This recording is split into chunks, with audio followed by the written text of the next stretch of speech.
হে বান্দা, এই জিহ্বা দিয়া অন্য কোনো কিছু করা দরকার নাই। উযকুরুল্লাহ যিকরান কাসীরা ফাযকুরুনি আযকুরুকুম। বারবার আল্লাহ পাক বলে, বান্দা তোমার জবানটা দান করলাম, এই জবান দিয়া যদি ডাকা লাগে, গোলামি করা লাগে, জিকির করা লাগে, একমাত্র গোলামি চলবে নেতার না, আল্লাহ। ভাইরা আমার, জিহ্বা দিয়া জিকির হবে আল্লাহর, গোলামি হবে আল্লাহর।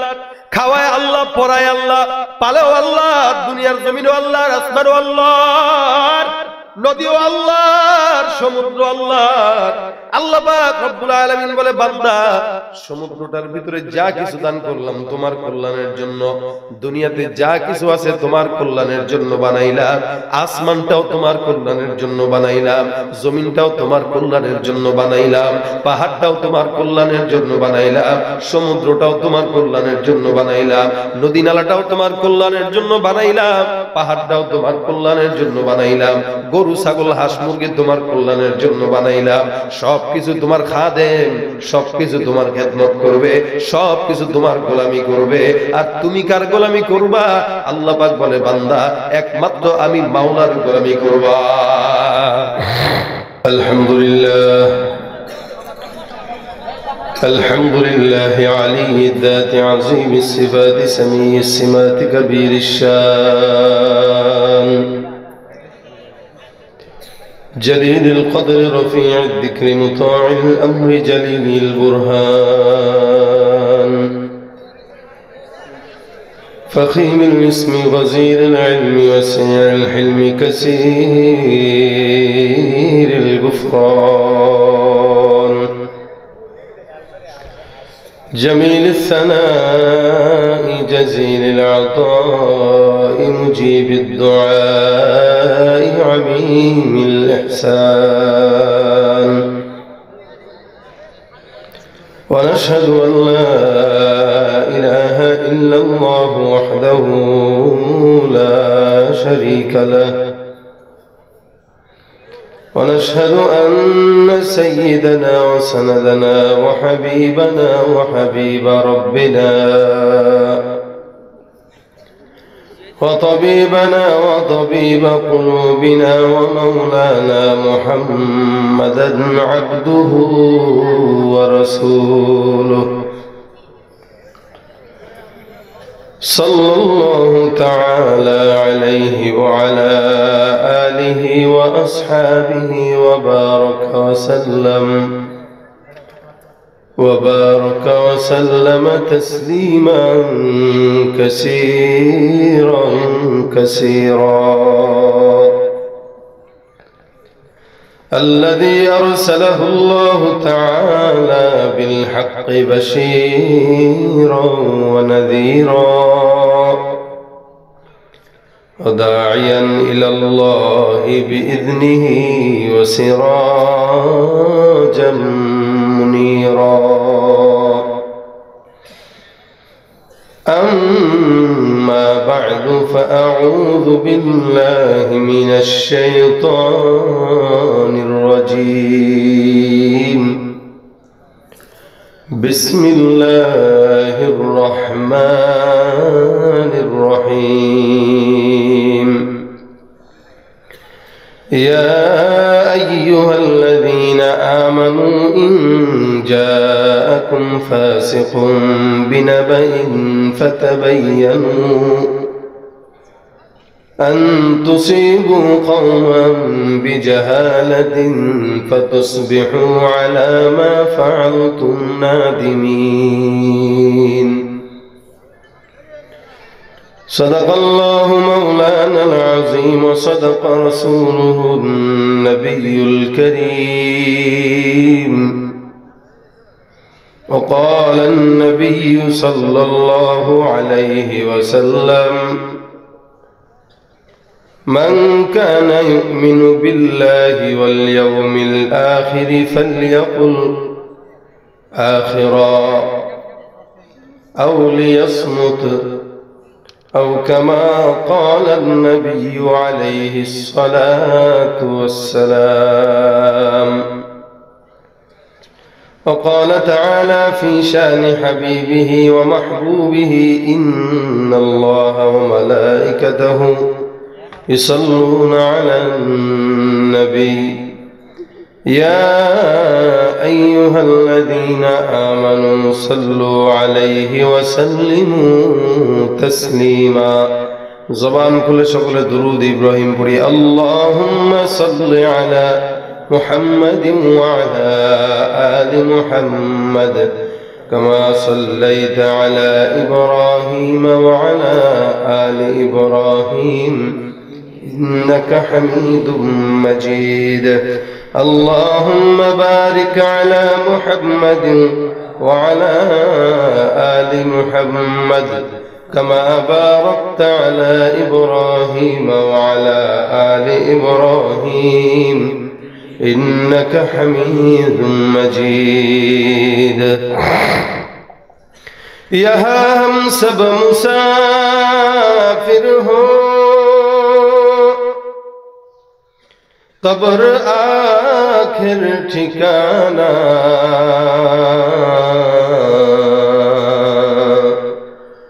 कोई आगे रवाना है कोई पीछे रवाना बलगल उला बिकमालिही कशफद्दुजा बिजमालिही हसनत जमीउ खिसालिही পিছনে সামনে ডানে বায়ে সবাই মহব্বতে জবান খুলে জিকির করেন লা ইলাহা ইল্লাল্লাহ লা ইলাহা لا إله لا إله إلا الله لا إله إلا الله لا إله إلا الله لا إله إلا الله لا إله إلا الله لا إله إلا الله لا إله إلا الله لا إله إلا الله لا إله إلا الله لا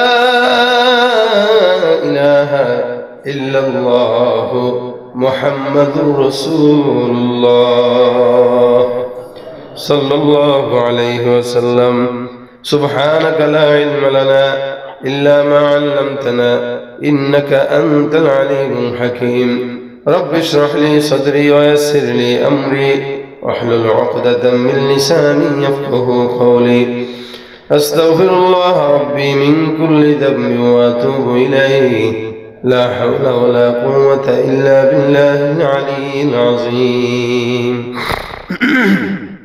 আলহামদুলিল্লাহ আল্লাহ পাক রব্বুল আলামিনের দরবারে অসংখ্য শুকরিয়া যে রব্বে করিম আপনাকে আমাকে আজকের এই মহতি মজলিসে মায়ারামপুর দক্ষিণপাড়া যুব সমাজের উদ্যোগে আয়োজিত চতুর্থ বার্ষিক ইসলামী সম্মেলনে আসার বসার তৌফিক দান করেছেন জবান খুলে সকলে বলি আলহামদুলিল্লাহ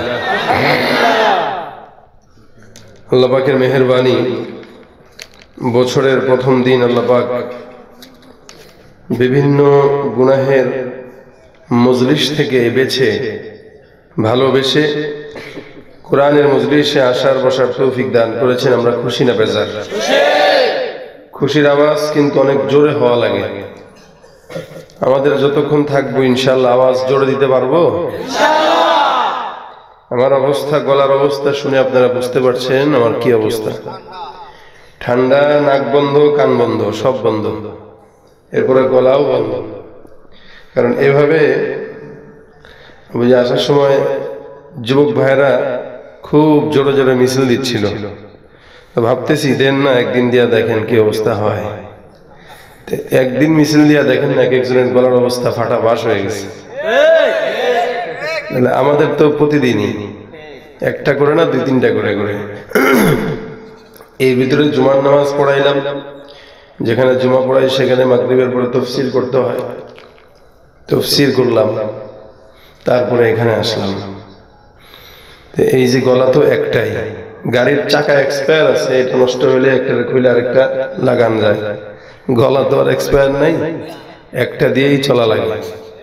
এই কারণে আপনারা যদি আওয়াজ টাওয়াজ না দেন তাহলে অবস্থা বেগতিক হয়ে যাবে, কথা বলা যাবে না।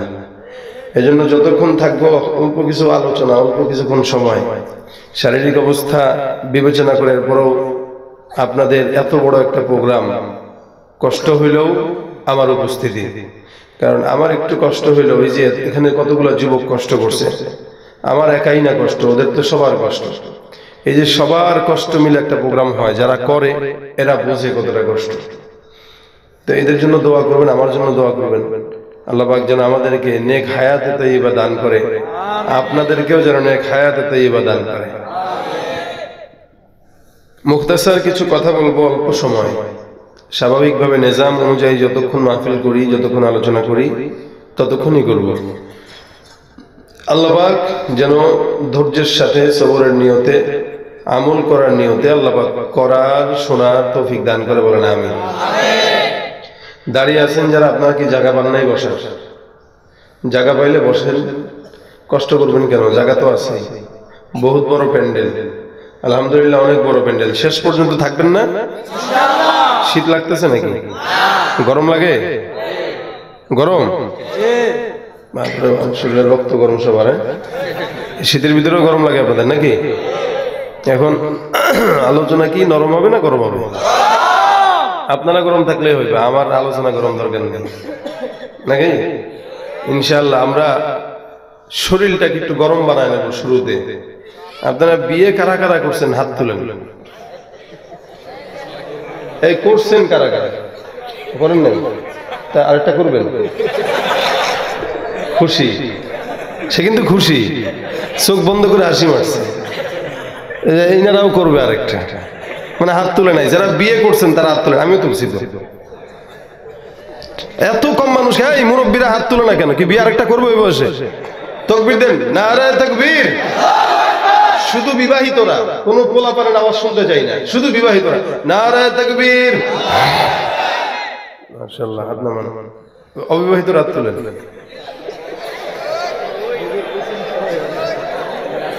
এই এলাকায় কি বাপ মা নাই? বিয়ে দেয় না কেদেরকে? হাত নামান। হ্যাঁ, বুড়া হয়ে যেতেছে পরে তো শেষ। বাচ্চা কাচ্চা হইতে বয়স হবে 50 বছর। এই জোয়ান না বিয়ে যারা করেন নাই কাশি দেন একটু। আমরা শেষ। নারে তাকবীর। মাশাআল্লাহ, আপনাদেরকে বিয়ে 2টা করানো হয়েছে। খুশি? 2টা করবেন নিয়ত আছে কার? হাত তুলেন।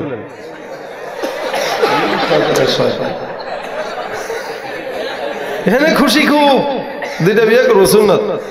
আচ্ছা, আল্লাহ পাক কোরআনে 2টা বিয়ে করার কথাই বলছেন, এটা কি জানেন?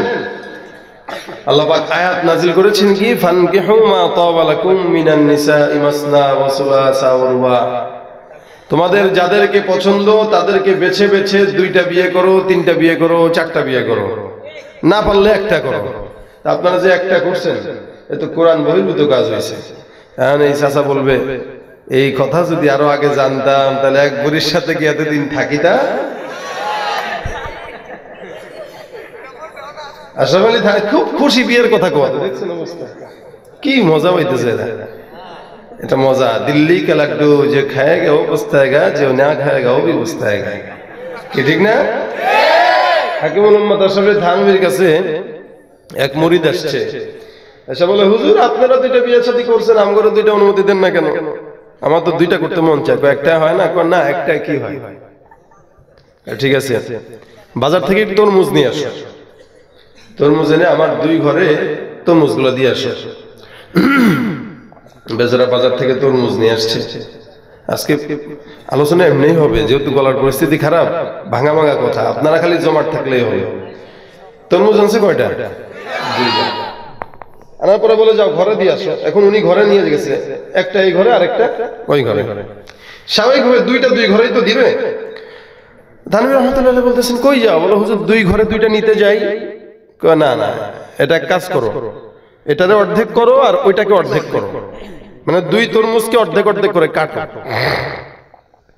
উনি অর্ধেক করে কাটছে, কাটার পরে বলতেছে এখান থেকে অর্ধেক আর এখান থেকে অর্ধেক মিলে এক ঘরে, আর বাকি 2 অর্ধেক মিলে আরেক ঘরে।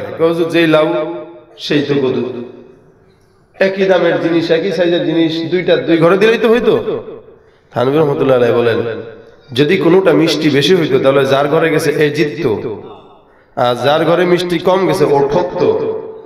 সুতরাং 2টার থেকে কেটে কেটে 2 ঘরে পাঠিয়ে দিলাম। বেচারা কয় হুজুর 2 বিয়ার স্বাদ চলে গেছে, আর নাই। যদি 2 বিয়ে করার পরে এভাবে কেউ ইনসাফ রক্ষা করতে পারে তাহলে 2 বিয়ে করো, সমস্যা নাই। মাগার এছাড়া আমাদের বাংলাদেশে মানুষ যেই পরিমাণে খারাপ, প্রথমে যদি একটারে করে আর দ্বিতীয়ত যদি আরেকটারে করে, প্রথম জরিনার কোনো খবরই তার কাছে থাকে না। এটা যত খারাপ সব ওইটা, পরেরটা সব ভালো। আমাদের ভিতরে ইনসাফ নাই, এই কারণে আমাদের জন্য একটাই যথেষ্ট। শান্তিতে যে থাকে একটা নিয়েই থাকে। তবে একটা করব, করার মতো করব, কোন বদকার বদ্দিন মেয়েরে বিয়ে করব। যুবকেরা নিয়ত করবেন পর্দা সারা, পর্দা বেপর্দা কোনো নারীকে ঘরের বউ বানায় ঢুকাবো না।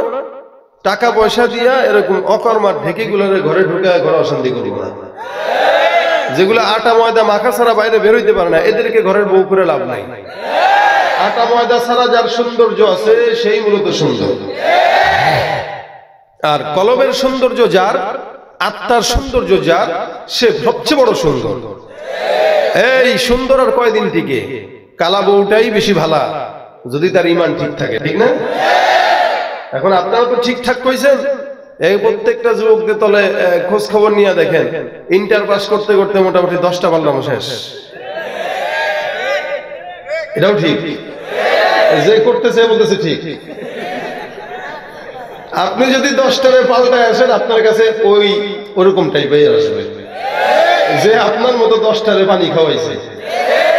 আপনি কি মনে করছেন আপনি একা চালাক? হ্যাঁ, আপনি যদি খবিস হন আপনার কাছে আল্লাহ যেটা পাঠাবে ওইটাও হবে খবিস। আপনি ভালো, আপনার কাছে যেটা আসবে ওইটাও ভালো। এই কারণে নিজের বাম পাজরের হাড্ডিটারে ভালো থাকতে দেন, খারাপ বানায় না। আর মা বাবাদেরকে বলি, ছেলের বয়স যদি 30 হয়ে গেছে এখনো বিয়ে দেন না কেন? নিজের পায়ে দাঁড়াইতে শিখে নেই তো কি বাদরের পায়ে দাঁড়ায়? তো দেন না কে বিয়া? কেন খাওয়াইবে কি, খাবে কি? আরে খাওয়ানোর মালিক তো আল্লাহ। আল্লাহ বলতেছেন তোমরা যদি বিয়ে করো তাহলে আমি আল্লাহ গরিব থাকলে ধনী বানায় দেব। রাসূলের কাছে এক সাহাবী আসছে, গরিব সাহাবী, এসে ডাক দিয়ে বলে হুজুর আমার তো অভাব যায় না, হুজুর কি করব একটু আমল শিখায় দেন। রাসূলের কাছে আসছে অভাব দূর করার জন্য। রাসূল ডাক দিয়ে বলতেছেন এই অভাব যায় না? বলে জি। তাহলে বিয়ে করো। বেচারা কয় হুজুর নিজেই খাইতে পারি না আবার বিয়ে করব? কাহা বিয়ে করো। সাহাবা একরাম রাসূল যা বলতেন তাই মানতেন, এখানে কোনো জবাব চলে না। তা হুজুর যে বলছেন বিয়ে করো, বেচারা যায় বিয়ে করছে একটা। এখন আগে যদি রুটি খাইতো একটা, রুটি তো একটাই আছে এখন একটা রুটি আগে আস্ত খাইতো, এখন বউ আসার পরে একটা রুটি দুইজন মিলে খায়। রিজিক কি বাড়ছে না কমছে? কমছে না? আগে খাইতো একটা, এখন খায় অর্ধেক। রাসূল আয়েশা আবার বলে হুজুর বিপদ হতে পড়ে গেছি, আগে তো তাও একটা রুটি পাইতাম, এখন তো অর্ধেক পাই। হুজুর বলে অভাব কমে নাই? বলে না, আরেকটা বিয়ে কর। হুজুর কোনো হুজুর নাই, আদেশ দিছি তো কর। রাসূলের আদেশ করা তো লাগবে। এই সাহাবী আরেকটা বিয়ে করছেন। এখন রুটি কয় ভাগ হইল? কমছে না বাড়ছে? ইনকাম তো নাই। এখন আবার আসছে হুজুর দুইটা তো বিয়ে করতে বললেন, করলাম তো হুজুর, ইনকাম তো বাড়ে না, এখন তো খাওয়া আরো কমে গেছে, আরেকটা করে। এখন এই বেচারা মনে করছে হুজুর মনে হয় করতেছে কিনা, নাকি আমার সাথে একটু দুষ্টুমি করতেছে। হুজুর সত্যি? বলে হ্যাঁ আরেকটা করো। সাহাবী আরেকটা করছে। এখন রুটি 4 ভাগ হয়, তার মানে এক রুটি 4 জন মিলে খাইতেছে। কিছুদিন পর আবার আসছে, হুজুর আর তো সম্ভব না, বাকি আছে কয়টা? হুজুর ইসলাম তো কয়টা বলে? 4টা বলে। 4 নাম্বারটা যেহেতু বাকি আছে এটা করে দেয়, আল্লাহ রিজিক বাড়াবে। সাহাবী আসলো, এসে আবার আরেকটা বিয়ে করলো। রাসূলের কথা অনুযায়ী বিয়ে করার পরে যাকে বিয়ে করছে এই মেয়েটা আবার সেলাইয়ের কাজ জানতো ভালো। এখন এই বউটা কি করছে, আগের যে 3টা বউ আছে ওই 3টা বউরে সেলাই শিখাই দিছে। এখন 4 জন মিলে কামায়, 4 জন মিলে সেলাই করে আর জামাই যায় বাজারে বিক্রি করে। আচ্ছা 4 জন যদি একটা বউ থাকতো, একজন সেলাই পারলে একজনের কামায়, একজন আর কতটুক সেলাই করতে পারে আর কয়টাই বিক্রি করতে পারে। এখন 4 জন মিলে একসাথে যোগ হয়েছে, 4 জন মিলে সেলাই করে, স্বামী যায় বিক্রি করে। বলেন তো রুজি বাড়ছে না কমছে? এমন বাড়া বাড়ছে। এখন রাসূলের কাছে একদিন হাদিয়া নিয়ে আসছে, এসে বলে ইয়া রাসূলুল্লাহ আপনার জন্য হাদিয়া নিয়ে আসলাম। রাসূল বলে মাশাআল্লাহ, এত হাদিয়া কেমনে, কি টাকা পয়সা কোথা থেকে? বলে হুজুর বিয়ে তো 4টা করাইছেন, আল্লাহ পাক 4টার থেকেই বরকত দান করতেছে। ইয়াকুনু ফুকারা আয়ুগনিহিমুল্লাহু মিন ফাদলি, কেউ যদি ধনী না থাকে, গরিব থাকে, বিয়ে করলে আমি আল্লাহ তাআলা ধনী বানায় দিয়ে দিই। সুবহানাল্লাহ। বিয়ে করবেন এবং করাবেন, বিয়ে করবেন করাবেন। সমাজে বিয়ে যত সহজ হবে জেনা তত কঠিন হবে, আর বিয়ে যত কঠিন হবে জেনা তত সোজা হবে। এই যে 31 নাইট গেল নোংরা রজনী, এই রজনীতে কত জওয়ান যুবতী যে কত নিজেদের ইজ্জত হরণ হয়েছে আল্লাহ জানে। তবে 2020 সালে আমরা অনেক বেদনার সাল এটা অতিবাহিত করেছি। আমাদের ওলামা একরামরা, মাথার তাজরা আমাদের জমিন থেকে বিদায় হয়ে গেছে। আল্লাহ ওয়ালারা বুজুর্গরা বিদায় হওয়া মানে আমরা মুরব্বি হারা এতিম হয়ে যাওয়া। অসংখ্য ওলামা একরাম শুধু বাংলাদেশে না সারা বিশ্বব্যাপী ওলামা একরাম মারা গেছে। যত বড় বড় গজব এই 2020-এ আসছে, যত বড় বড় নাস্তিকদের আস্ফালন 2020-এ আসছে। আমরা চাই 2021-এর শুরু যেহেতু জুমার দিন দিয়া, 2020-এর শেষ যেহেতু জুমার রাত দিয়া, আল্লাহ পাক ইনশাআল্লাহ 2021-এ কোন নাস্তিকদের আস্ফালন আমরা বাংলার জমিনে দেখতে চাই না। ঠিক কিনা বলে? 2021-এর সাল বরকতের সাল, 2021-এর সাল নাস্তিক বিরোধী আন্দোলনের সাল। 2021-এ কোন নাস্তিক মুরতাদকে আমরা গাড় উঁচা করে দাঁড়াতে দেব না, দেব না, দেব না।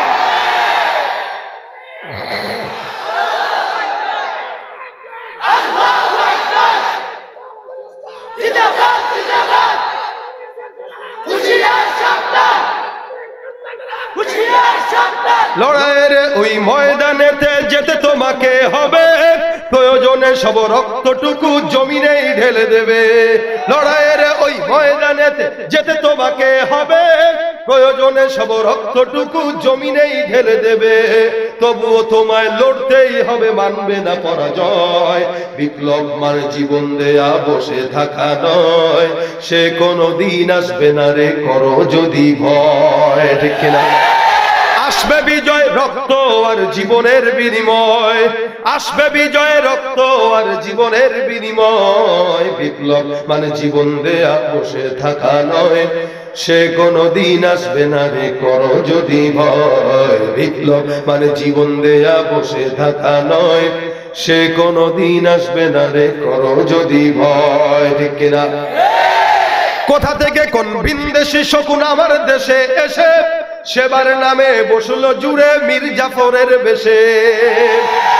ওদের করতে নাস্তানাবুদ হতে হবে নির্ভয়, ওদের করতে নাস্তানাবুদ হতে হবে নির্ভয়। বিপ্লব মানে জীবন দেয়া বসে থাকা নয়, সে কোনদিন আসবে না রে করো যদি ভয়।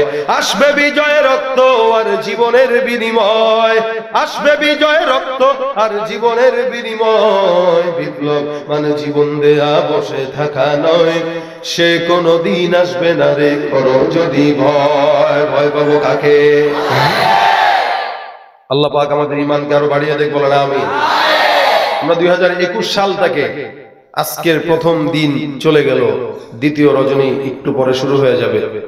আমরা দোয়া করি আল্লাহ পাক যেন 21-এ আমাদেরকে কোন প্রকার সকল প্রকার অকল্যাণ থেকে হেফাজত করে। আজকে পত্রিকায় নিউজে দেখলাম বিশেষজ্ঞরা বলছেন এই শীতের ভিতরেই 2-1 মাসের ভিতরেই করোনা মহামারী বিদায় হয়ে যাবে। এটা হচ্ছে বিশেষজ্ঞদের একটা বিশেষজ্ঞ জ্ঞানের কথা, বাকি আল্লাহ মালুম। কিন্তু এই কথাটা কিন্তু 2020 সালে তারা বলেনি, এই কথাটা বলছে 2021-এর প্রথম দিন। এবং এই জানুয়ারিতেই সরকারের তরফ থেকে প্রাথমিক বিদ্যালয়ের ছাত্রদেরকে বই বিতরণ করা হবে এবং স্কুল কলেজ হালকাভাবে শুরু হয়ে যাবে। তাহলে দেখেন 21 সালও শুরু, আমরা চাই আল্লাহ পাক বরকত শুরু করে দেন। আমিন। আপনাদের এই এলাকায় কোনো নাস্তিক নাই তো? নাই তো? থাকলেও সুযোগ দেওয়া যাবে না, কোনো সুযোগ নাই ইনশাআল্লাহ। ইসলামের বিরুদ্ধে কথা বলবে, আমি দল দেখব না। কে আওয়ামী লীগ করলো, কে বিএনপি করলো, এটা দেখার সময় নেই। দিন শেষে আপনিও মুসলমান, আমিও মুসলমান। আপনি যে মালিকের কুদরতি কদমে সিজদা করেন, আমিও সেই মালিকের কদমে সিজদা করি। দল তো আমরা দেখি, ইহুদিরা দল দেখে না। তারা যখন স্লোগান দেয় মুসলমানের দুই গালে, এই মুসলমানের ভিতরে আওয়ামী লীগও পড়ে, বিএনপিও পড়ে, জাতীয় পার্টি পড়ে, চরমনায়ও পড়ে। সুতরাং তারা যেহেতু দল দেখে না, আমরাও দল দেখবো না। ইসলামের বিপক্ষে যে কেউ কথা বলবে, সব দলমত নির্বিশেষে তাদের বিরুদ্ধে আমাদের আন্দোলন চলবেই চলবে, চলবেই চলবে।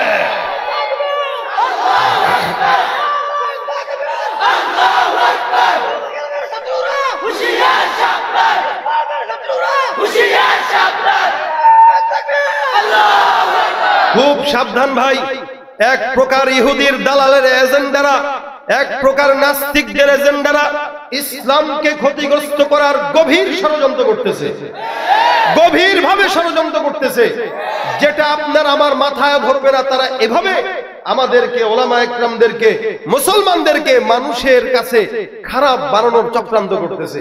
ইসলাম সন্ত্রাসের ধর্ম, এটা প্রচার করতে যাচ্ছে। আপনারা অলরেডি কয়েকদিন দেখতেছেন কিছু মুভি, একটা মুভি বের হচ্ছে, বের হবে, যেটার মেসেজই হলো মুসলমানরা সন্ত্রাস, এটা প্রচার করা। মেসেজই হলো এটা প্রচার করা। আমরা কি করছি? আজকে ফেসবুকে দেখলাম চাঁদপুরে এক আলেমকে বলৎকারের অপবাদ দিয়ে, যদিও এটা মিথ্যা ছিল, সিসি ফুটেজে দেখা গেছে যে এটা মিথ্যা, বাকি অপবাদ দিয়ে শত শত মানুষের সামনে মাথা কামাই করে মারছে। সে মাফ চাচ্ছে যে আমি করি নাই, এরপরও পিটাচ্ছে, মারতেছে, এবার জোরে জোরে স্লোগান দিতেছে, ফাঁসি চাই, ফাঁসি চাই। এই সমস্ত বদমাশদেরকে আমরা ধর্ষণের বিরুদ্ধে আন্দোলন করতে দেখি নাই, অথচ তারা নিজেরা ধর্ষণের সাথে জড়িত, তারা সন্ত্রাসের সাথে জড়িত। তারা যদি অন্যায়ের সাথে জড়িত হয়, তারা কিভাবে আরেকজনকে অন্যায়ের অপবাদে ফাঁসি চায়? ফাঁসি যদি চাওয়া লাগে, যারা আজকে আমার মা বোনদেরকে ধর্ষণ করতেছে, যারা মা বোনদের স্বাধীনতার নাম দিয়া তাদের ইজ্জত হরণ করতেছে, এই সমস্ত লম্পটদেরকে আগে ফাঁসির আওতায় আনা দরকার। ঠিক কিনা ধরে? কেউ যদি অন্যায় করে, আমরাও সে অন্যায়ের বিরুদ্ধে। কোন মাদ্রাসার হুজুর যদি বলৎকার করে, আমি তার বিরুদ্ধে। কারণ অন্যায় এটা কোনো বাপ মাকে চিনে না। অন্যায় যে করবে তার শাস্তি পেতে হবে, কিন্তু সেই শাস্তি দেওয়ার মতো ক্ষমতা তোমার নাই। ওটা সরকার দেখবে, ওটা প্রশাসন দেখবে। আমরা কেবল তাকে কিছু বিচার করতে পারি, আদালত বসাতে পারি, আমরা তাকে একটা প্রাথমিক পরিস্থিতিতে তার জন্য একটা সিস্টেম চালু করতে পারি। কিন্তু সমাজে হাজারো মানুষের সামনে অপমান করে গোটা এলেম সমাজ, গোটা মাদ্রাসার সমাজ, গোটা আলেম সমাজকে আমরা কলঙ্কিত করার মতো অধিকার আমাদের নাই। একজন আলেমকে অপমান করা, গোটা এলেমকে, এলমে নববীকে অপমান করা, এরপরও সেটা যদি মিথ্যা অপবাদ হয়, তাহলে তা কত নোংরা। এবং এই খেলার পিছনে যারা আছে, তারা কতটা দুশ্চরিত্র নিয়ে, কত চক্রান্ত নিয়ে ইসলামের গোপনে গোপনে ক্ষতি করার চক্রান্ত করতেছে। আর আমরা আছি একজন আরেকজনের বিরুদ্ধে কথা বলতে, কে কি করলো না করলো, আমরা আমাদেরকে নিয়েই মাতি। তারা আমাদেরকে আর কি বলবে? তারা তো হাসে। যেখানে আমরা বলবো, ইহুদিরা চিন্তা করে যেখানে আমরা মুসলমানদের বিরুদ্ধে লাগবো, সেখানে মুসলমানরা মুসলমানের বিরুদ্ধে লেগে গেছে, তখন তারা তো সুযোগ পেয়ে যায়। এই কারণে এই সুযোগ তাদেরকে দেওয়া যাবে না। অপবাদ দিয়া আলেম সমাজকে, ওলামা একরামদেরকে, দাড়িওয়ালা টুপিওয়ালাদেরকে নানান জায়গায় অপবাদ দিয়ে হেনস্থা করার চেষ্টা করতেছে একদল স্বার্থান্বেষী সমাজ। এই সমস্ত সমাজকে, এই সমস্ত মানুষদেরকে চিহ্নিত করুন, দিন কিন্তু সামনে আসবে। আজকে যদি আপনি একজনকে অপবাদ দেন, এই অপবাদের দায় ভার আপনার কাঁধে আসবে, আপনিও একদিন না একদিন অপমানিত হবেন। ওলামা একরামদের বিদায়, ওলামা একরামদের বিদায় সারা দুনিয়ার বিদায়, আলমের বিদায়। আলেমদেরকে তো রাসূল বলেন উঠায় নেওয়ার মাধ্যমে দ্বীনের ইলম উঠে যাবে। আলেমদেরকে অপমান যখন করা হবে সমাজের ভিতরে, তখন সমাজের শান্তি শৃঙ্খলা থাকবে না, তখন সমাজ কিয়ামতের দিকে আগায় যাবে, সামনের দিকে। আমাদের সমাজের পরিস্থিতি আমাদেরকে বলে কিয়ামত খুব বেশি দূরে নয়, খুবই সন্নিকটে। আল্লাহ পাক আমাদেরকে যেন এই কঠিন দিন থেকে মুক্ত রেখে ঈমানি হালতে যেন বাঁচার তৌফিক দান করে, বলেন আমিন। যে আয়াত আপনাদের সামনে আজকে তেলাওয়াত করেছি, এটা আপনার জন্য, আমার জন্য, আমি আমার নিজেকে নসিহত করার জন্য আয়াতটা নিলাম। আল্লাহ পাক রব্বুল আলামিন বান্দাকে দামি একটা জিনিস অংশ দিয়েছেন। এই অংশটা আল্লাহর কাছে অনেক দামি।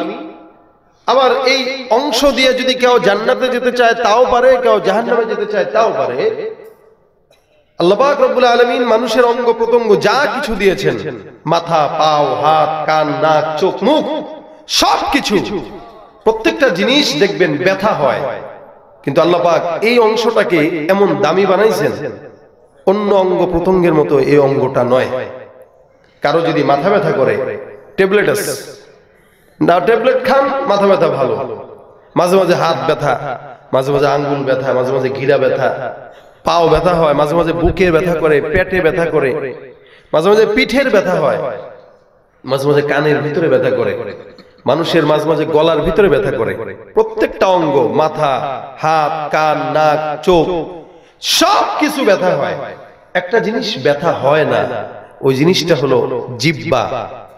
এটা ব্যথাও নাই, এটা ব্যথার ওষুধও নাই। কেন? কারণ জিহ্বাটা এমন একটা দামি জিনিস। আল্লাহ পাক আয়াতে বলেন, উযকুরুল্লাহ যিকরান কাসীরা। বান্দা, জিহ্বা দিয়ে তোমরা জিকির করবা। এই কারণে দেখবেন মানুষ অধিক কথা বলতে পছন্দ করে। অধিক কথা বলার দ্বারা তার জিহ্বা যে ব্যথা হয়, গাল যে ব্যথা হয়, এরকম না, জিহ্বা ব্যথা হয় না, কথা বলতেই থাকে, বলতেই থাকে, বলতেই থাকে।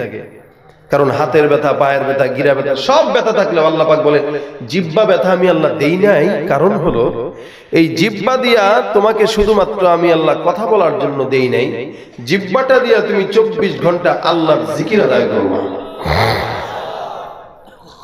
হাতের ব্যথা, পায়ের ব্যথা, জবানের ব্যথা, নাকের ব্যথা, চোখের ব্যথা, সব ব্যথা থাকলে বান্দা ঔষধ খাও, ব্যথাটা কমে যায়। মাগার রব্বুল আলামিন বলেন, হে দুনিয়ার মানুষের ক্ষুধা হলো দুই প্রকার, মনে রাখবেন। একটা ক্ষুধা পেটের ক্ষুধা, আর একটা ক্ষুধা হলো অন্তরের ক্ষুধা। বান্দা যখন পেটের ক্ষুধা হয়, বান্দা যদি ভাত খায়, আহার করে, আহারের মাধ্যমে বান্দার পেটের ক্ষুধা নিবারণ হয়ে যায়। এ মুসলমান, 24টা ঘন্টার ভিতরে 3-4 বার নাস্তা খাওয়া হয়। সকালে ভাত, দুপুরে ভাত, রাত্রে ভাত, বিকালে নাস্তা, আবার ফজরের পরে 1 কাপ চা।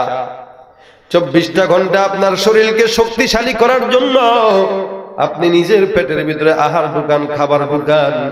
এই খাবারটাও কিন্তু খাওয়া লাগে জিহ্বা দিয়া। যত খায় বান্দার জিহ্বা কোনোদিন ব্যথা হয় না। বান্দা খাইতেই থাকে, জিহ্বা দিয়া খায়, পেটটা ভরে। আল্লাহ পাক বলে, বান্দা আমি আল্লাহ তোমার পেটটাকে ভরাই জিহ্বার মাধ্যমে। খাও জিহ্বা দিয়া, দাঁত দিয়া চাবাও, গিলো, এরপরে পেটের ভিতরে যায়, তোমার পেট ভরে শক্তিশালী হও। কিন্তু দুনিয়ার জিন্দেগিতে আমি আল্লাহ পাক রব্বুল আলামিন আরেকটা ক্ষুধা দান করলাম, যেই ক্ষুধাটা হলো বান্দার অন্তরের ক্ষুধা, যেই ক্ষুধাটা হলো বান্দার দিলের ক্ষুধা। এ মুসলমান, 24টা ঘন্টা 3-4 বার খাবার খেয়ে নিজের শরীর শক্তিশালী করার জন্য ভাত খাই, কিন্তু আপনার আমার নফসটার যে ক্ষুধাটা রয়ে গেছে, আপনার আমার দিলের যে ক্ষুধা লেগে গেছে, এই দিলের ক্ষুধা নিবারণ করার জন্য কোনোদিন ফিকির করি নাই। রব্বুল আলামিন বলে, বান্দা দিলের ক্ষুধা যদি নিবারণ করতে চাও, বান্দা তুমি তোমার জিহ্বাটাকে আল্লাহ আল্লাহ জিকির দ্বারা পরিবর্তন করে দাও। কারণটা কি? আলা বিযিকিরিল্লাহি তাতমাইন্নুল কুলুব। মনে রাখবা, দুনিয়ার দ্বারা বান্দা যখন জিকির করে, জবান দিয়া জিকির করে বান্দা, জবান দিয়া জিকির করার পর বান্দার কলবটা ভরপুর হয়, বান্দার দিলের ভিতরে প্রশান্তি আসে, বান্দার দিলের ভিতরে ভালো লাগে। বান্দা পেটের ক্ষুধাও নিবারণ করার জন্য জিহ্বা দিয়া খায়, বান্দা অন্তরের ক্ষুধাও নিবারণ করার জন্য জিহ্বা দিয়া ডাকে আল্লাহকে। এ মুসলমান, রব্বুল আলামিন বলে, বান্দা দুনিয়ার জমিনে তোমার হাতের জন্য আমার নির্দিষ্ট আদেশ নাই, নির্দিষ্ট আদেশ নাই। হে মুসলমান, পায়ের জন্য কোনো নির্দিষ্ট আদেশ নাই যে পাও দিয়া খালি মাত্র ওই মসজিদের দিকে আগাইতে হবে। না না, তোমার যা মন চায় তুমি তাই করতে পারবা। হাত দিয়া কেবল কোরআন ধরা লাগবে তা না, তোমার যা মন চায় তুমি তাই করতে পারবা। চক্ষু দিয়া তোমার যেখানে তাকাইতে মন চায় তাকাইবা। মাথা দিয়া তোমার যা চিন্তা করতে হয় যা চিন্তা করো। আমি আল্লাহর তরফ থেকে কোন প্রকার বাধা তোমাকে আমি আল্লাহ দেই নাই। হে মুসলমান, যেখানে মন চায় যাও, যা মন চায় করো, যা মন চায় খাও, যা মন চায় চিন্তা করো। মাগার একটা জিনিসের আদেশ আমি আল্লাহ দান করলাম, সেই জিনিসটা হলো জিহ্বা। হে বান্দা, এই জিহ্বা দিয়া অন্য কোনো কিছু করা দরকার নাই। উযকুরুল্লাহ যিকরান কাসীরা ফাযকুরুনি আযকুরুকুম। বারবার আল্লাহ পাক বলে, বান্দা তোমার জবানটা দান করলাম, এই জবান দিয়া যদি ডাকা লাগে, গোলামি করা লাগে, জিকির করা লাগে, একমাত্র গোলামি চলবে নেতার না আল্লাহর। ভাইরা আমার, জিহ্বা দিয়া জিকির হবে আল্লাহর, গোলামি হবে আল্লাহর। খাওয়ায় আল্লাহ, পড়ায় আল্লাহ, পালেও আল্লাহ, দুনিয়ার জমিনও আল্লাহর, আসমানও আল্লাহর, নদীও আল্লাহর, সমুদ্র আল্লাহর। আল্লাহ পাক রব্বুল আলামিন বলে, বান্দা সমুদ্রটার ভিতরে যা কিছু দান করলাম তোমার কল্যাণের জন্য, দুনিয়াতে যা কিছু আছে তোমার কল্যাণের জন্য বানাইলাম।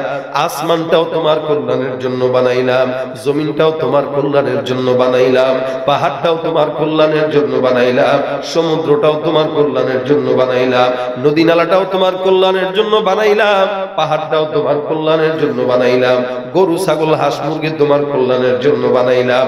সবকিছু তোমার খাদেম, সবকিছু তোমার খেদমত করবে, সবকিছু তোমার গোলামি করবে। আর তুমি কার গোলামি করবা? আল্লাহ পাক বলে, বান্দা একমাত্র আমি মাওলার গোলামি করবা।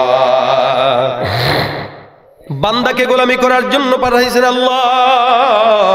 হে বান্দা, দুনিয়ার জিন্দেগিতে গোলামি যদি করা লাগে আল্লাহর গোলামি, এছাড়া অন্য কারো গোলামি নয়।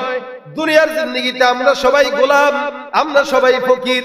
আল্লাহ পাক বলে, হে দুনিয়ার মানুষ, যতই দাপট দেখাও না কেন, যতই অহংকার দেখাও না কেন, একদিন তো একদিন আমার কাছেই ঘেরা লাগবে, একদিন না একদিন আমার কাছে আসা লাগবে। হে নবীর উম্মত, যুবক ভাইরা, যৌবনের বয়স পাওয়ার পর জবান দিয়া ডিজে গান বের হয়, জবান দিয়া ইংলিশ হিন্দি গান বের হয়। আবার কিছু কিছু বান্দা যৌবন বয়স পাওয়ার পর জবান দিয়া আল্লাহর জিকির আদায় ওঠে, জবান দিয়া কালামের তেলাওয়াত ওঠে। ওই মুসলমান যেই ব্যক্তিটা জবান দিয়া গান গায় আর যেই ব্যক্তিটা জবান দিয়া তেলাওয়াত করে, এই উভয়ের ভিতরে দামিকে বলে তেলাওয়াত করনেওয়ালা। আপনিও তো যুবক, সেও তো যুবক, আমিও তো যুবক। আপনি গানের প্যান্ডেলে যান, গান গান। আপনি জেনা করেন, আপনি ওষুধ খান, আপনি ঘুষ খান, আপনি দুর্নীতি করেন। আরেক জায়গায় আরেক যুবক সুন্দর করে দিনের পথে, ইসলামের পথে চলে, জবানটাকে আল্লাহর রাস্তায় খরচ করে। আল্লাহ পাক বলে, এই দুইটার ভিতরে একজনের যদি টাকা বেশি থাকে ওর দাম কম, আর আরেকজনের যদি ঈমান বেশি থাকে ওজনের পাল্লায় তার দাম বেশি। ঠিক কিনা? কেন বেশি বলেন? 24 ঘন্টা সে গোলামি করে আল্লাহ। রব্বুল আলামিন বলে, বান্দা এই জিহ্বাটা এমন একটা জিনিস, দামি জিনিস, যা কিছু বলবা, যা কিছু করবা, আমি আল্লাহ পাক রব্বুল আলামিন সব তোমাদের জন্য সমস্ত কিছু লিখে দিয়ে আমি আল্লাহর কাছে রেখে দিলাম। দুই কাঁধে দুইটা ফেরেশতা আছে না নাই? লেখে। রাসূল বলেন, হে বান্দা, দুনিয়ার জিন্দেগিতে অসংখ্য বান্দারা যারা তাদের জিহ্বার পদস্খলনের কারণে জাহান্নামে যায়, আমি যখন মেরাজের রাত্রিতে জাহান্নাম দেখি, ওই জাহান্নামের ভিতরে অসংখ্য মানুষকে আমি দেখলাম। কত মানুষকে দেখলো? রাসূল করিম সাল্লাল্লাহু আলাইহি ওয়াসাল্লাম বলেন, জাহান্নামে 1000 মানুষের ভিতরে 999 জন যাবে জাহান্নামে, একজন যাবে জান্নাতে। আমি তো জানি না, আপনি তো জানেন না, সেই একজন কি আমি না আপনি হবেন? 1000 মানুষের ভিতরে 999 জন যদি জাহান্নামী হয় আর একজন যদি জান্নাতি হয়, মালিকের কাছে দোয়া করবা যুবকরা, আল্লাহ ওই একজন যুবক তুমি আমাকেই বানায় দিও। বলেন আমিন। রাসূল বলেন, যতগুলা মানুষকে জাহান্নামে দেখলাম, সব মানুষগুলো অধিকাংশই তারা তাদের জিহ্বার পদস্খলনের কারণে জাহান্নামে গেছে। কেন?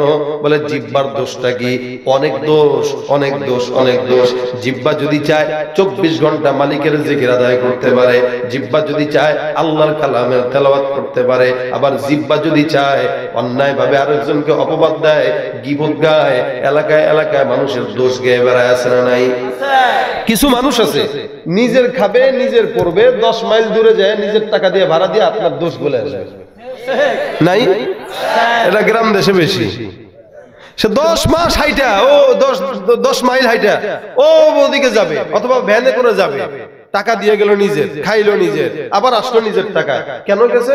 আপনার সাথে শত্রুতা আছে, আপনার বদনাম খেতে গেছে। কত ব্যাকুল! এই যে জবান দিয়ে মিথ্যা কথা বললো, অপবাদ দিল, এখন এই অপবাদটা শুনছে, সমাজের ভিতরে অবস্থা কেমন? এই জন্য রাসূল বলেন, কেউ যদি মিথ্যাবাদী হয়, তার জন্য মিথ্যাবাদী হতে যথেষ্ট একটা জিনিস, কাফা বিল মারই কাযিবান আন ইউহাদ্দিসা বিকুল্লি মা সামিআ। এই মুসলমান মিথ্যাবাদী হওয়ার জন্য একটা জিনিস যথেষ্ট। আমি আপনাকে একটা কথা বললাম, অথবা আপনি আমাকে একটা কথা বললেন, এটা যাচাই ছাড়া বাছাই ছাড়া এর সমস্ত কথাগুলো আবার আমি আরেকজনকে বলে বেড়াইলাম। রাসূল বলে, তুমি যে মিথ্যাবাদী, এটার জন্য তোমার এই কাজটাই যথেষ্ট। অর্থাৎ যাহা শুনে তাহাই মানুষের কাছে বলে বেড়ায়, আছে না? আপনি শুনছেন কার কাছে? শুনলাম তো। মনে করেন এলাকার ভিতরে ইমাম সাহেব হুজুর, সে কত মানুষ তো ইমাম সাহেবদের কাছে আসে, মুরব্বীরা আসে, মহিলারা আসে, কেন? পানি ফুলিতে অথবা দোয়া করাইতে। এক মহিলা এসে হুজুরকে বলতেছে, হুজুর একটু দোয়া করেন, বাচ্চাটারে এই অসুস্থতা, একটু যদি দোয়া করতেন, এই কথা বলতে আসছে। এখন এলাকার কোন একটা শয়তান দেখছে, দেখার পরে কব কি, ওরে দোস্ত রে, মোল্লা যে কি খারাপ। বলে কি হয়েছে? মোল্লারে দেখলাম আজকে আঙ্গপাড়ার ওই বেডির লাগা কথা কইতেছে। তুই দেখছস? বলে হ্যাঁ। এখন যাকে বলছে সে আবার আরেকজনের কাছে যা বলে, দোস্ত জানো আজকে ইমাম সাহেব কি করছে?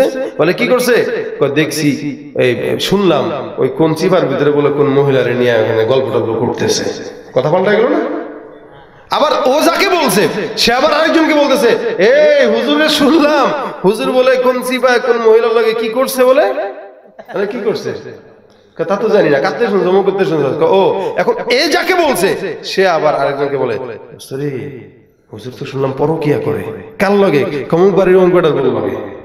দেখেন কি জিনিস কি বানাইছে। এবার 10 কানে যখন যায়, কার শুনলাম তো হুজুরের বেটারি নিয়ে ভেঙে গেছে, কোন জায়গায় জানি বলে গেছিল।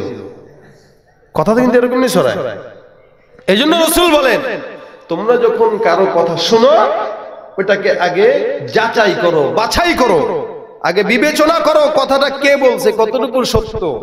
যদি সত্য হয় তাহলে তোমার হিসাব, আর যদি মিথ্যা হয়, আর তুমি যদি যাচাই বাছাই না করে বলো, তাহলে তুমিও মিথ্যাবাদী, যার থেকে শুনলা সেও মিথ্যাবাদী। এটা তো রাসূলের আদেশ, বাকি আল্লাহ পাকের আদেশ আছে আরেকটা। আল্লাহ পাক রব্বুল আলামিন বলে, ইয়া আইয়ুহাল্লাযীনা আমানু ইন জাআকুম ফাসিকুম বিনাবাইন ফাতাবায়ানু আন তুসিবু কওমান বিজাহালাতিন ফাতুসবিহু আলা মা ফাআলতুম নাদিমিন। এ মুমিনের দল, দুনিয়ার জিন্দেগিতে যদি তোমাকে কেউ কোনো কথা বলে, কোনো পাপাচারী, কোনো ফাসিক যদি তোমার কাছে একটা কথা এসে বলে, এই কথাটা তুমি যাচাই বাছাই না করে অন্য কোনো কিছু করো না। এমন কিছু করবা না যেই জিনিসটা পরবর্তীতে তোমাকে লজ্জায় ফেলে দিবে। অর্থাৎ না জানে একটা কথা বলে ফেলছে, এখন পরবর্তীতে জানা হয়েছে সত্য, কয় আসলে আমি সরি, দুঃখিত, আমি বুঝি নাই, বলে ফেলছি।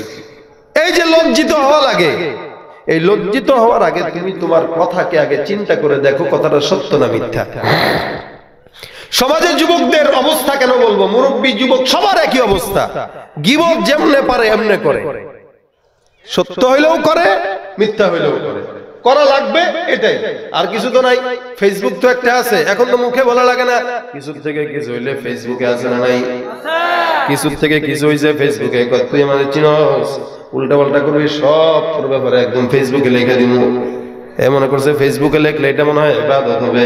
আল্লাহ বলে, বান্দা যেই জিনিসটা আমি আল্লাহ গোপন রাখলাম, কোন বান্দা যদি গুনাহ করে গুনাহটাকে আমি আল্লাহ গোপন রাখলাম, তুই বান্দা হয়ে প্রকাশ করলি, আমি আল্লাহ যেটা গোপন রাখতে পছন্দ করলাম তুই প্রকাশ করতে পছন্দ করলি, সুতরাং তুই আমার উপরে মাতবরি করছস, তোর গুনাহগুলো আমি আল্লাহ কিয়ামতের ময়দানে প্রকাশ করে দিব।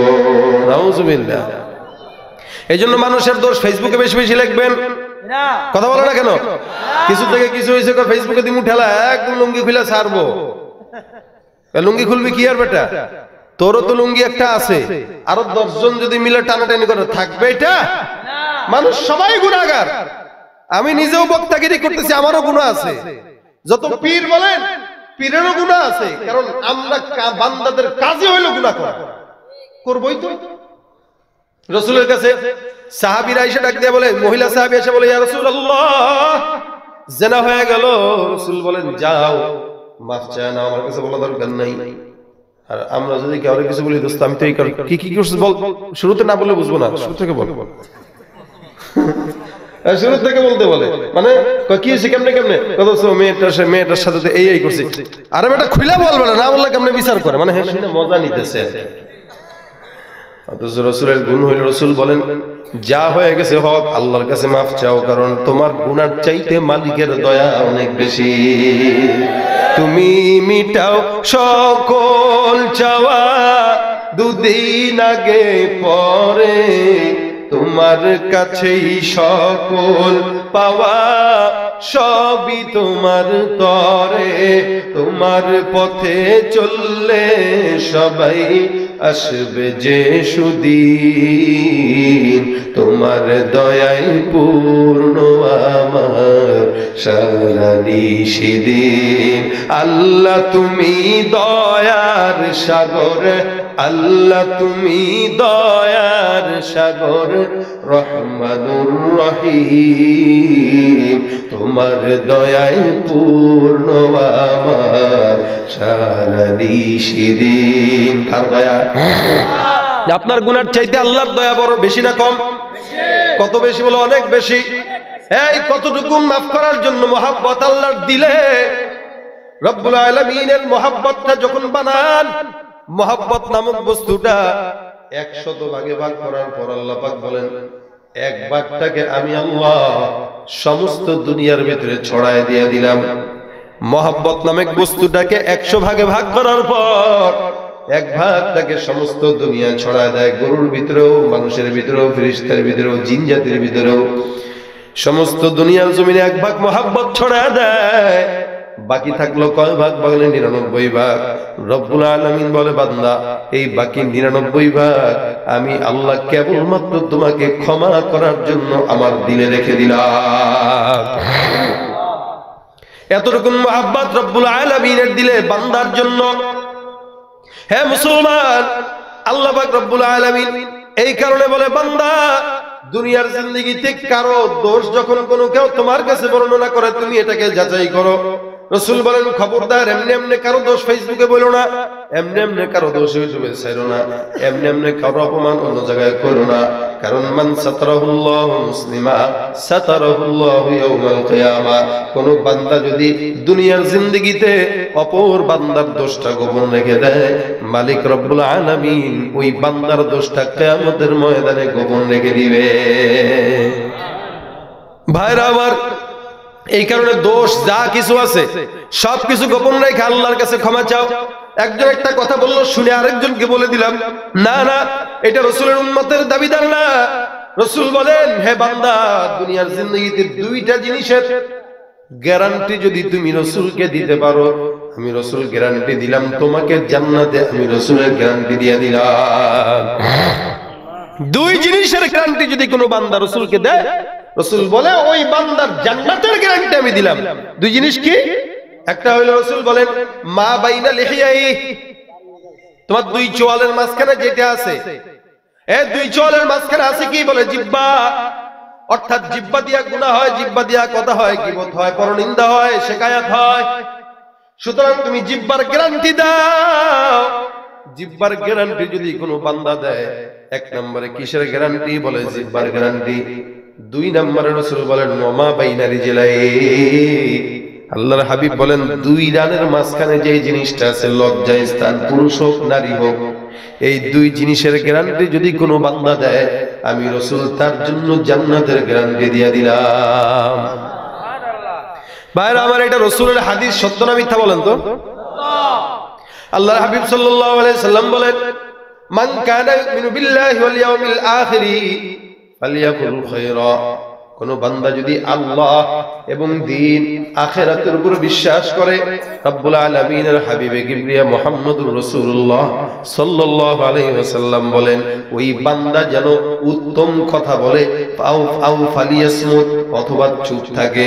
সে যদি চায় সুন্দর কথা বলবে, সে যদি চায় মানুষের উপকার করবে, আর যদি না পারে জবানটা বন্ধ করে বসে থাকবে, কোনো কথা বলা যাবে না। অযথা শুধু শুধু আরেকজনের গীবত গায়ে গায়ে চায়ের দোকানে মুরব্বীরা করে। এই যে মুরব্বী করে জানেন কারা? এদেরকে সংসারের ভিতরে বউ দাম দেয় না, মেয়েও দাম দেয় না, ছেলেও দাম দেয় না। দাম পায় কই? বলে মসজিদের মুয়াজ্জিনের লাগে এসে বেটাগিরি দেখায়, আছে না নাই? বিবিও দাম দেয় না, ফেলে ছেলেও দাম দেয় না, মেয়েও দাম দেয় না। এখন যাবে কোথায়? এক জায়গায় তো দাম নেওয়া যাবে। এখন ইমাম সাহেবের কাছে এসে লুঙ্গিটা আলগা দিয়া গেছি না, মানে আমি কে? ইমাম সাহেব বুঝে যে ঠেলা কত দূর আছে, বউর হাতে মার খেয়ে এসে ওই রাগ এখন ইমামের উপরে থাকে আর কি। আপনাদের এরিয়া নাই আলহামদুলিল্লাহ, নাই নাই নাই, এরিয়া নাই। থাকলে এই সমস্ত মুরব্বীদেরকে তবলিগের চিল্লায় পাঠাই দিলেন, চিল্লায় যায়। আপনি চিল্লায় যাওয়া ছাড়া আপনার হুঁশ হবে না, দিনের রাস্তা পাঠাই দিবেন। ঘরের ভিতরে বউ দাম দেয় না কেন? খাসপত খারাপ, 2 3 4 পোলা 5 পোলা, এগুলোর লগে খালি ফাঁস লাগায়, একটা লগে একটা কামই বেশ লাগা। আর এটা করে কি দিয়া? জিহ্বা দিয়া করে।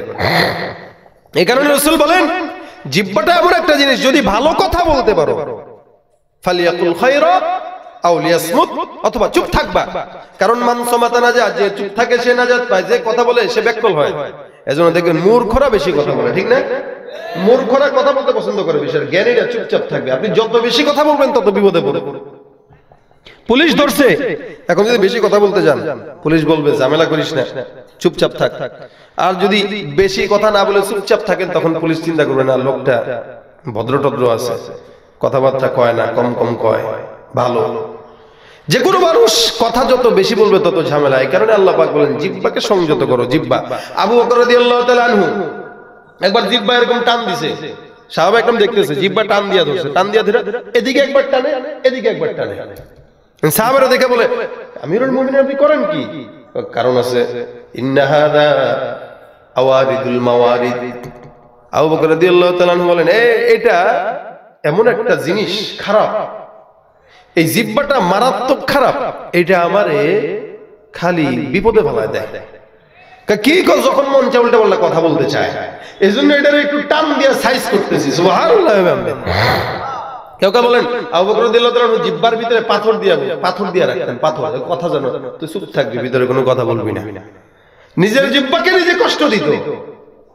আর আমরা জিহ্বা যত চাটতে পারি তত ভালো। এবার আমার জিহ্বার ঝামেলাটা অনেক মারাত্মক ঝামেলা।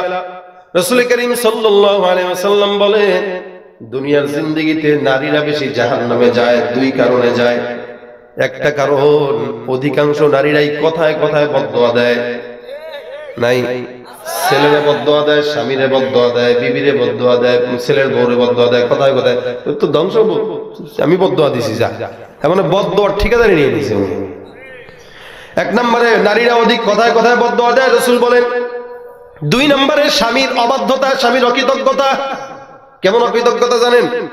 সারা জিন্দেগি ভর যাই চাইছে তাই দিলেন, নেকলেস দিলেন, কানের চুড়ি দিলে, কানেরটা দিলেন, চুড়ি দিলেন, সব দিলেন, শাড়ি দিলেন, সব দিলেন। একদিন খালি বলবেন একটু মার্কেটে নিয়ে যাও, আপনি বলবেন সময় নাই, অফিসে যাওয়া লাগবে। তোমার ঘরে জিন্দেগি তো সুখ পাই নাই, অথচ আজীবন সব পাইছে। শেষ পর্যায়ে এসে কব না, মানে সারা দিনের রুজু এক ফাঁদে শেষ। আজীবন যে এত কিছু দিল, ওটার কোনো নাম গন্ধ নাই। যেদিন দেয় নাই এদিন কো মহব্বত তো আমারে করে না, অমুকের মায়ের প্রতি কি ভালো লাগে তোমার। আর আমি যে কই আমার কথার দাম নাই, আর ভাবি কইলে তুমি দৌড় মারো। কোন দিকে অবস্থা? রাসূল এটা বলেন যে মেয়েদের স্বভাব এটা, ওরা আজীবন দিবা, ওইটার কৃতজ্ঞতা আদায় করবে না। একদিন না দিবা, দেখবা তোমার সারা জীবনের উদ্ধার একদিনই করে ফেলছে শেষ। এটা মেয়েদের একটা খাসলত। এই কারণে রাসূল বলেন, জবানের কারণে তারা জাহান্নামী। আল্লাহর হাবিব সাল্লাল্লাহু আলাইহি ওয়াসাল্লামের শ্বশুর একজন হারিস বিন জারির রাদিয়াল্লাহু তাআলা আনহু। কষ্ট হইতেছে নাকি? এই সাহাবী মুসলমান হইছে, নতুন মুসলমান হওয়ার পরে রাসূল তাকে বললেন, তুমি নিজেও মানুষকে এখন মুসলমান বানাও। মোর বনু মুস্তালিকে তার গোত্রের সর্দার ছিল হারিস বিন জারির। এখন এখানে উনি যখন মুসলমান হয়, মুসলমান হওয়ার পরে এবার উনি বনু মুস্তালিক গোত্রে চলে গেছে। দেখেন মজার ঘটনা এটা। বনু মুস্তালিক গেলে চলে গেছে। যাওয়ার আগে রাসূলকে বলছে, হুজুর আমি যদি ওই এলাকায় যেতে পারি, মানুষকে যদি মুসলমান বানাইতে পারি, মানুষকে বলবো নামাজ আদায় করো, যাকাত দাও, মানুষ যখন যাকাতের পয়সা ইসলামের জন্য দিবে, অমুক মাসের অমুক তারিখে আপনি কোন লোককে পাঠাবেন, যাকাতের মালগুলো আপনার কাছে পাঠিয়ে দেব। উদাহরণত জানুয়ারি মাসের 30 তারিখে রাসূল লোক পাঠাবেন, আমি যত যাকাতের অর্থ সম্পদ জমা হয় সবগুলো আপনার কাছে পাঠিয়ে দেব। একদিন, 2 দিন, 3 দিন করে বনু মুস্তালিকের ভিতরে হারিস বিন জারির রাদিয়াল্লাহু তাআলা আনহু রওনা দেয়। যাওয়ার পর মানুষকে মুসলমান বানায়। মুসলমান হওয়ার পর কিছু মানুষ যাকাত আদায় করে। যাকাতের সম্পদ যখন হারিস বিন জারির জমা করে, এখন লোক হয়ে গেছে, অনেকগুলো সম্পদ হয়ে গেছে। মাসের 30 তারিখ চলে আসলো, কিন্তু রাসূল কোনো লোক পাঠায় নাই, একজন লোকও আসে না, কোনো খবর নাই। হারিস বিন জারির অপেক্ষা করতে করতে হঠাৎ করে মাথায় আসলো, সমস্ত মুসলমানদের সর্দারদের সঙ্গে পরামর্শে বসে যায়, কি করা যায়। পরামর্শের ভিতরে বসে গেল। পরামর্শে বসার পর সবাইকে ডাক দিয়ে বলতেছে, রাসূল মনে হয় রাগ করছে, আল্লাহর হাবিব মনে হয় আমাদের সঙ্গে রাগ করে আসে নাই। কিন্তু কিছুক্ষণ পরে যখন রওনা হয়ে গেছে, বলে চলো আমাদের গোত্রের বিশাল কয়েকজন লোক মিলে আমরা যাই, রাসূলের দরবারে যাই, দেখি রাসূল কি বলে। ওদিক দিয়ে রাসূল করিম সাল্লাল্লাহু আলাইহি ওয়াসাল্লাম একজন লোককে, ওলীদ রাদিয়াল্লাহু তাআলা আনহু, এই লোককে যাকাতের মাল গ্রহণ করার জন্য পাঠায় দেয়। পাঠায় দেওয়ার পরে ও রাস্তার প্রতিমধ্যে আসে, ওই বনু মুস্তালিক গোত্রের কাছাকাছি আসার পরে উনি তাকায় দেখে বনু মুস্তালিকের কিছু মানুষ ওখানে দাঁড়ানো। এদের সাথে আবার এই সাহাবীর ছিল শত্রুতা, যাকে রাসূল যাকাতের মাল নেওয়ার জন্য পাঠাইছে। এখন স্বাভাবিকভাবে আমি যদি বুঝি আপনাদের এই এরিয়ায় আমার কোনো শত্রু আছে, আমি কি ঢুকবো না আগে পলাবো? কি পলাবো না? কেন? এরা তো শত্রু, আমার পাইলে তো মার দিবে। এই বেচারা ভয়ে চলে গেছে, যায় রাসূলকে বলে, হুজুর আপনি তো যাকাতের মাল নেওয়ার জন্য পাঠাইছেন, কিন্তু এরা তো আমার মারার জন্য রাস্তায় দাঁড়াচ্ছে।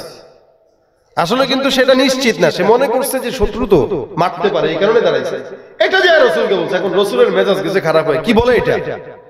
তো খালিদ বিন ওলীদকে সাথে দিয়া বিশাল বড় একটা দলকে নিয়ে রাসূল ওই জায়গায় পাঠিয়ে দিয়েছে, যা ওদের সাথে যুদ্ধ করে আস। আসলে তো মূলত ঘটনা এটা না, এদিক দিয়া দলকে পাঠিয়ে দিয়েছে যুদ্ধ করার জন্য।